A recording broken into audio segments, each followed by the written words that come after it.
দেখো বন্ধুরা, আজকে যেহেতু সানডে তাই রান্নাটা আমিই করব। তাছাড়াও মায়ের কিন্তু বেশ কয়েকদিন থেকে শরীরটা খুবই খারাপ, সেই জন্য ভাবলাম আজকে আমিই রান্নাটা করি।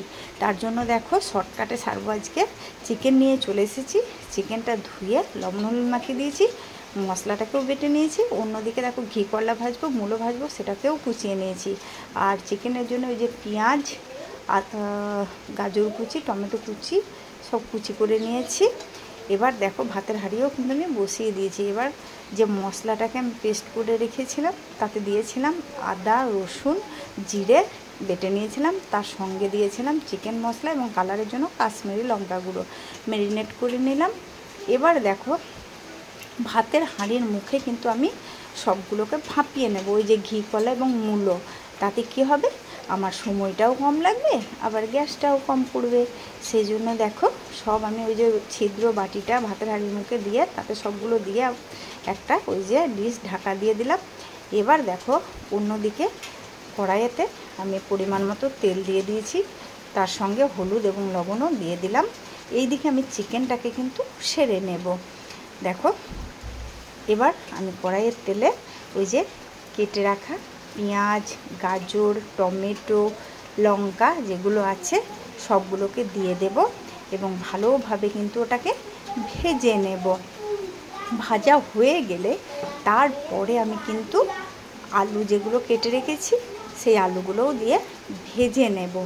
ততক্ষণে এটা কষা হচ্ছে পেঁয়াজ রসুনগুলো, ততক্ষণে আমি চালটাকে ধুয়ে নিয়ে রেডি করে নিচ্ছি। দেখো ভাজা হয়ে গেছে। এবার কিন্তু আমি আলুগুলো দিয়ে দিলাম। আলুগুলোও কিন্তু ভালোভাবে হলুদ হলুদ করে দেখো ভেজে নিয়েছি। এবার দেখো যে চিকেনটা আছে চিকেনটাকে কিন্তু আমি দিয়ে দেব। তার আগে দেখছি এই যে জল ফুটে গেছে ভাতের, ওই জন্য ধুয়ে রাখা চালটাও কিন্তু আমি দিয়ে দেব। ওইদিকে ভাত হবে, এইদিকে চিকেনটাও রান্না হবে। দেখো এবার হাতা করে ভালোভাবে নেড়ে দিয়ে আবার কিন্তু যেগুলো ভাপে সিদ্ধ করতে দিয়েছিলাম সেই পাত্রটাকে আবার বসিয়ে দেব। ওটা এবার সিদ্ধ হবে ভাপে। এইদিকে চিকেনটাকে কুটে নেব, ততক্ষণে ওটাও ভাপে সিদ্ধ হয়ে যাবে। তারপরে কিন্তু আমি ওই যে ঘি করলা ওগুলো ভেজে নেব। দেখো আমার আলু, পেঁয়াজ, রসুন ভাজা হয়ে গেছে। এবার আমি কিন্তু ম্যারিনেট করে রাখা চিকেনটাকে দিয়ে ভালোভাবে কষিয়ে নেব। দেখো কষাও প্রায় হয়েই গেল। এবার আমি তাড়াতাড়ি যাতে সিদ্ধ হয় তার জন্য একটা পাত্র কিন্তু এতে ঢাকা দিয়ে দেবো। ওই যে বললাম গ্যাসটাও কম পড়বে। এই দিকে দেখো সব সিদ্ধও হয়ে গেছে, ঘি করলা মূলো সব কিন্তু ভাপে আমার সিদ্ধ হয়ে গেছে। আলাদা করে আর কড়াইয়ে কিন্তু আমাকে ভাপাতে হলো না। এবার দেখো এইগুলো আমি একটা ওই যে ঢেলে নেব, যাতে দেখো কেমন সিদ্ধ হয়েছে। এই দেখো দেখেছ।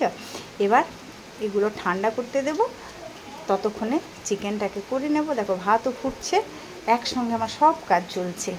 দেখো চিকেনটাও কিন্তু কষা প্রায় হয়েই গেছে। দেখো এবার এই যে কষা চিকেন তুলে রেখে দেবো একটু বাটিতে, কারণ যখন কষা চিকেন খেতে কিন্তু আমার খুবই ভালো লাগে। আমার ওই ঝোলের থেকে কষা চিকেনটাই বেস্ট লাগে।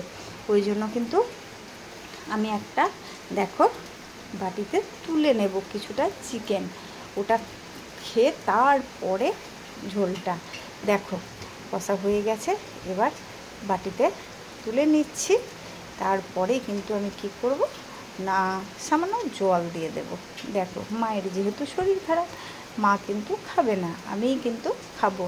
আর আমার যেটুকু দরকার আমি সেটুকুই তুলছি। আর এটা কিন্তু শুভ খেতে পারবে না, যেহেতু একটু ঝাল থাকবে কষা। তো দেখো তুলে নিলাম। এবার কিন্তু আমি চিকেনের পরিমাণ মতো জল দিয়ে দেব। জলটা ফুটে গেলেই কিন্তু নামিয়ে নেব চিকেনের ঝোলটা। দেখো এবার কিন্তু ফুটে যাবে ওটা। অন্যদিকে কিন্তু দেখো ভাতও কিন্তু প্রায় হওয়ার মুখেই হয়ে যাবে। তো দেখি এই যে চিকেনের ঝোল দেখো গায়ে গায়ে লাগা বলতে পারো হয়ে গেছে। এবার এটাকে আমি কিন্তু নামিয়ে নেব, তারপর পরের কাজগুলো করব। দেখো নামিয়ে নিয়েছি চিকেনের ঝোল, কালারটা কত সুন্দর হয়েছে দেখো। এবার দেখো ওই যে ভাপিয়ে রাখা ঘি কলা এবং মূলোগুলো ভেজে নেব। তার জন্য দেখো কড়াইয়েতে কিন্তু আমি তেল দিয়ে দিয়েছি, আর সেই তেলেই কিন্তু পরিমাণ মতো লবণ হলুদ দিয়ে দেব, কারণ ওইগুলোতে আমি আগে লবণ হলুদ মাখিয়ে রাখিনি। ওই জন্য তেলেই কিন্তু লবণ এবং হলুদটা পরিমাণ মতো দিয়ে দিচ্ছি। তারপরে ভাপিয়ে রাখা ঘি করলা এবং মূলোগুলো কিন্তু আমি ভেজে নেব। দেখো তাহলে কত তাড়াতাড়ি রান্নাটা হয়ে যাচ্ছে বলো তো। এক্সট্রা করে এগুলোকে আর ভাপাতে হচ্ছে না, আমাকে একসঙ্গেই হয়ে যাচ্ছে। দেখো মূলো এবং ঘি করলাটাকে কিন্তু আমি এবার ভেজে নেব। ওইদিকে ভাতও হয়ে গেছে, ভাতের ফ্যানটাকেও আমি কিন্তু এবার ঝরাতে যাব।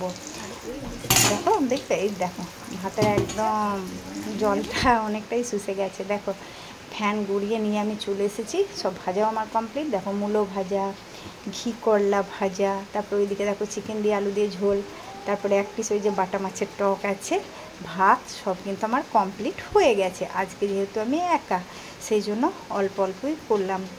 দেখো হয়ে গেছে রান্নাটা আমার কমপ্লিট। এই ভিডিওটা যদি তোমাদের ভালো লাগে তাহলে লাইক করবে আর কমেন্ট করবে। দেখো আমি কাজের ফাঁকে এগুলোই করি, টাইম পাই না গো।